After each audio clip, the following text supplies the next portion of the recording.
We have a question coming in from Twitter from Danielle R811. A question for John. After punching Jonah Hill in Wolf of Wall Street, is there someone else you'd really like to get the chance to hit? I want to hit him again. No, I won't give him a big kiss. No, I don't want to hit anybody. No. What was it like that day on the set? Because you have a lot of experience with stunts from The Walking Dead, I would imagine. What was it like that day with Jonah Hill? Was there any preparation, or did you just kind of go in for it? What's the question, man? What I will ask is, I read on IMDb that you've broken your nose 14 times. Is that true? Unfortunately, yeah. This is the nose improvement. Yeah, you can move these bones around. Which time hurt the most? You know, probably the first, but yeah, it's pretty nasty. I don't have a face for radio. Well, pretty soon I'm going to open this up to audience questions, but I think that my last question for the panel right now is, right now you're all working on these kind of really major projects. You've had a lot of success. As far as when you were kind of coming up, were there any roles you really wanted to have, or were there any times when you were really just like, this whole acting thing, oh man, like this might not be for me?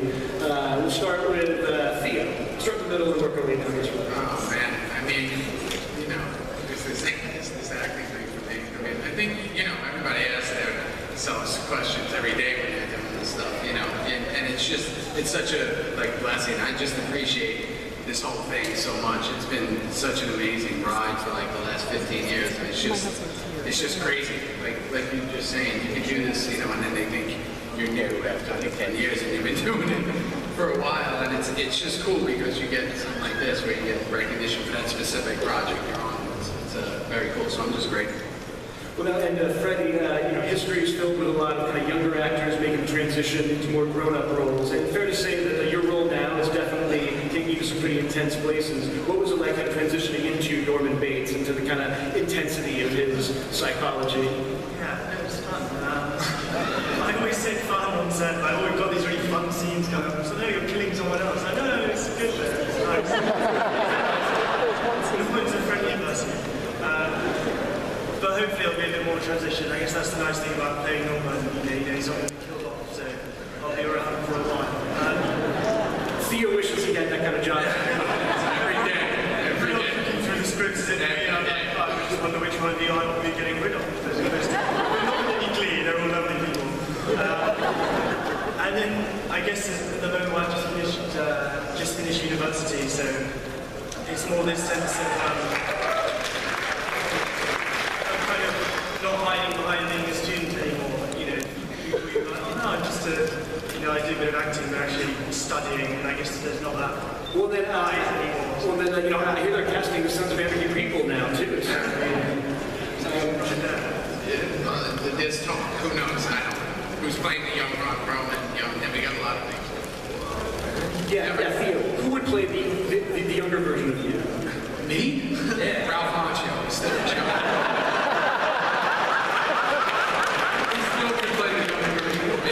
He's 65 years old. What about Tom, for you? Are there any kind of audition horror stories or any on-set horror stories? I remember once auditioning for a commercial for Italian chewing gum. And it was a horrible wet Wednesday morning, and they said, all right, so we just want you to go over there and mime hatching out of a giant egg. And then walk it. No, maybe it wasn't an audition. So I had to mime hatching out of an egg and then pretend to walk into a phone booth and have a shower. And that's when I decided I'm not cut out for this. One of the best auditions I've done was when I managed to convince them that I was fluent in French. I don't speak a word. And got the job. And it was shooting in France in French. And I didn't have a clue what I was saying. And I turned up on the first day and the director said, a brilliant actor called Daniel Auteuil, who's in an amazing film called Hidden. It's probably the first time he's ever been mentioned at Comic-Con, so lovely. he and the other lead have been mates for 30 years, and so the director said, you know, they've known each other for a long time. It's the first time they've worked together, so they're just improvising. They're throwing things around. So just, you know, keep up.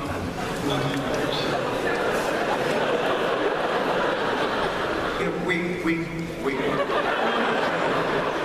and was just standing there when we did the first take, just waiting for one of them to stop talking long enough for me to shout out any of the lines. And between takes, the sound guy would come up and pretend to blow my microphone, and he said, "You don't speak French, do you?" I said, "No, I don't. No, this is terrible." And every take, he'd come up and he'd whisper a French line for me to learn.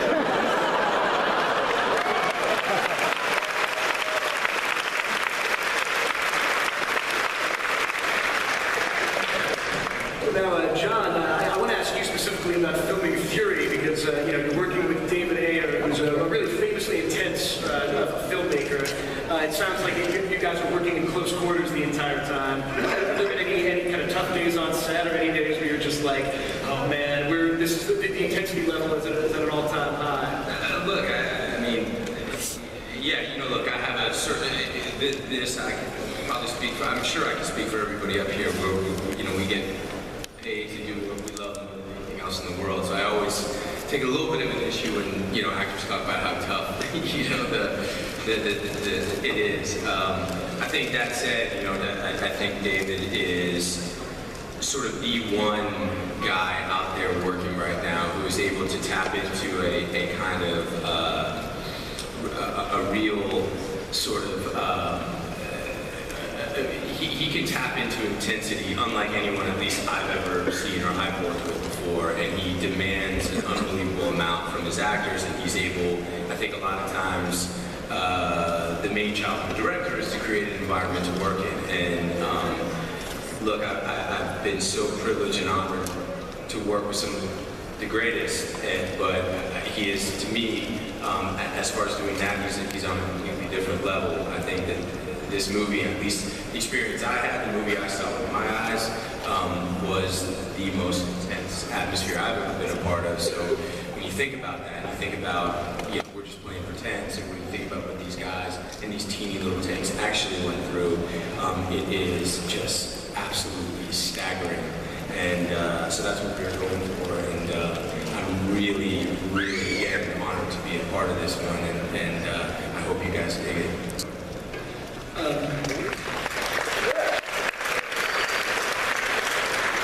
Brenton, your kind of first two major motion pictures have both been like big, huge, kind of Hollywood-style productions, and you've been doing a bit of action stuff for The Giver as well, right? Is that more or less fun than acting alongside of Jeff Bridges? I guess it's the same. I did a little bit of action with a baby in my films. Actual baby, just for real baby. A real baby that really cries, as you guys may know in the story. And it was great. You know, we didn't really do any green screen stuff. It was all real. It was all, you know, climbing up a mountain in South Africa, and, you know, swimming in the Orange River on the border of Namibia and South Africa, and climbing snow-capped rocks, which was pretty gnarly. But it was great fun. And that's the kind of environment you want. Philip really wanted that real feel that this character goes through all sorts to get to his goal. So I loved that. I loved that stuff. It was fun. We got a question coming in from Twitter here from Sharonita782. Whole panel question. What are your current pop culture favorites? Start this in. Start the other end, right? Start the other end. Something that we like in pop culture. Say pop culture? Man, dude. Shoot. I got like little babies, dude. I got time for pop. I mean, is it pop culture? I mean, is Game of Thrones pop culture? You know,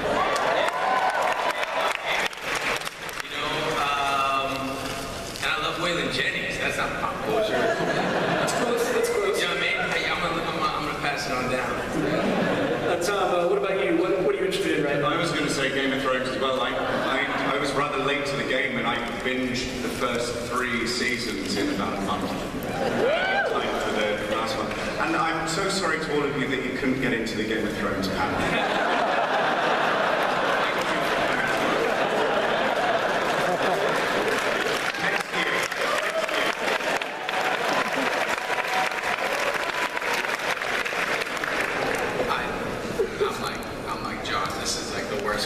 you could ask me. I don't know. Pop culture. We're in the middle of the film, and I just watched, like, it's probably not pop culture. We watched 2 seasons of House of Cards, and like I felt like it was like a couple of days. Really fast. I mean, that's probably the wrong word to use, but we watched it really, and it was really good. Freddie, what about you? I like football. That's very popular. You know? To clarify, yes, to clarify. Soccer, sorry. Arsenal. Yeah, so we got season tickets to Arsenal. But I think it's a popular. It's a very popular answer. Arsenal, yes. Arsenal. But no, most people are like, well, what is this? But yeah, America's getting there. There was a bit more interest in the last 4 years ago. So Tim Howard inspired a few more Americans to think, oh, It's nice that the next year you can mention Tim Howard and always get a cheer. That's a nice thing about being American right now. What about you, Brenton? I'm going to jump on the Game of Thrones train. So people like Game of Thrones is the main lesson of this pitch. We couldn't get in either, that's why we're here. I was going to say, yeah, I mean, like, are you guys the only 2 British people who aren't on Game of Thrones now? Is that, maybe coming in season 5? For now. Another question coming in from Twitter for the whole panel, from Baby Don 1111. If you could have any other TV role, or any other movie role, I guess, what would it be? To be shot or already shot? What's that? To be shot or already shot? Future, past? Future or past? I'm intrigued by the name. Was it Baby Doll? It was, sorry, I closed it. That was from Baby Don. The Baby Doll one. Maybe Don. Like Baby Don. Little Baby Doll. Sorry. What did Baby Don want? If you could have any other role right now in movies or television, what would you have? I can see why we ignored Baby Don. What roles would you like? Oh, I thought you answered. I was like, I'd like to be Claire Danes from Homeland.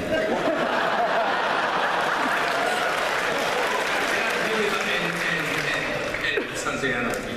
Yeah, Sons of Anarchy. And he says that now. Yeah, I miss the boat. That'd be a cool show to be on. Now he tells us. He's looking around the panel. Which one?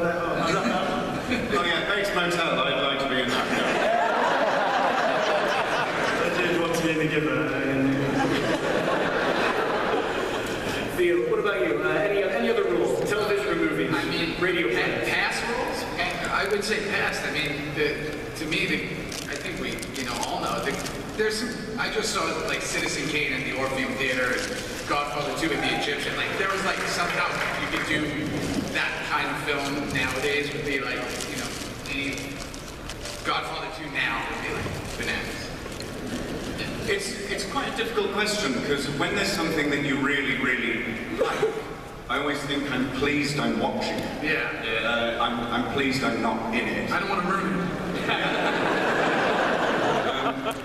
So the only things that you'd ever feel like I wish I'd been a part of that were if you arrogantly thought I could do better, which of course I don't. So Godfather, you can do better than all of those, Theo. Godfather 6. With you. Just me. As a real Godfather, it's nothing to do with the mafia, it's just the Godfather begins.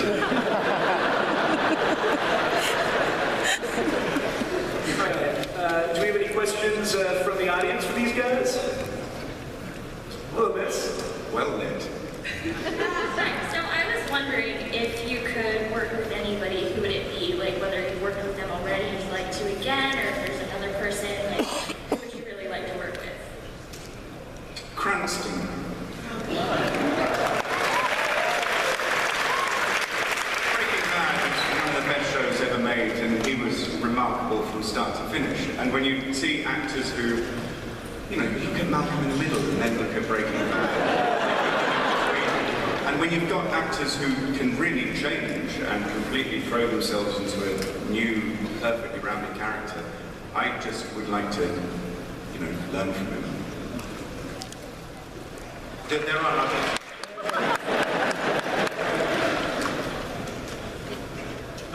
Anyone else have an answer to that? I was going to say I'd like to work with Robert De Niro. That's mine. When you do these things, Yeah, apparently. I just worked with, I'm working now with, briefly with Emily Blunt, and she is the coolest chick that has ever been. She's the great, I'm gonna love to work with her again. Yeah. Theo, what about you? Anybody you definitely want to work with? Everyone on this panel, that's someone had to see. We had two left and we didn't know what was going to happen. I couldn't say I want to work with me. Did you? Yeah, you named my answer, Theo. I guess all the people that I've already worked with again would be.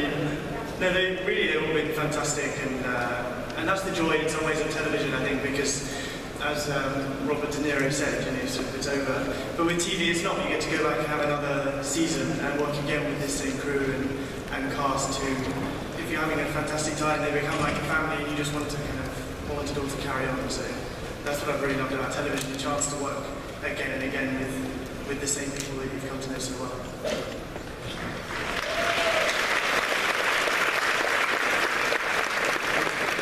Yes, sir. Do you have a question for the panel? Yes, hello, I'm Lawrence from San Diego. I have a two-part question for Mr. Rossi. Sons of Anarchy, were you aware ahead of time of the violent way that Opie was leaving the show? And if not, how did you react when you read the script? Oh man, I mean, I think when you lose anybody, like Freddie just said, you become like a family. You're doing these things for so long, and it's like you go to work 6 months a year, and we have the same crew from season 1. We have this brotherhood of people in this family, and when people start going, it kind of symbolizes that this isn't going to be forever, and that's kind of what happened. Like he was that first major one for us that we were like, oh, this show's ending. We're not going to be doing this forever. I'm not going to have a mohawk and be like a psychopath and have tattoos on the side of my head, and no, the way he went, I just thought, violent or not, I thought it was just one of the most heroic and beautiful, if there's such a thing as a beautiful death. I thought the way he went was just like, wow, So, yeah, it was cool.